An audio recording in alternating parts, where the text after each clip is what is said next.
जांग्रिथायनि थुइसाम सावथुनाव सोर दं आरो माब्ला रिलिज जागोन बेखौ नायनो थाखाय नोंथांमोना भिडिअखौ जोबजासिम नायलां।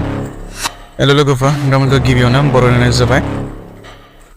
मैयासो आरडि मसन पिक्चारनि आन्दाराव जांग्रिथायनि थुइसाम सावथुननि ट्रेलारा ओंखारबोबाय। बे सावथुननि स्ट'रि आरो स्क्रिप्टनिखौ पंकज लाहारिया होदों आरो DOP Pradip Daimari, action direction Keni Basumatary, produce by RD company. जांग्रिथायनि थुइसाम सावथुनाव जोङो गोबां फावखुंगुरफोरखौ जों नुनो मोनगोन। बेफोरनि गेजेरावनो दङ subir, Lingshar, पूजा, मोनालिसा, रुहुल, अमित, जुनु। दा बे सावथुनखौ माब्ला रिलिज होगोन होननानै बुङोब्लाथ' बेनि एनाउन्सथ' होथ'वाखै। जायफोर बे सावथुनखौ नायनो थाखाय जोबोद एक्साइटेड जानानै दङ, नोंथांमोना बे चेनेलखौ साबस्क्राइब खालामनानै ला।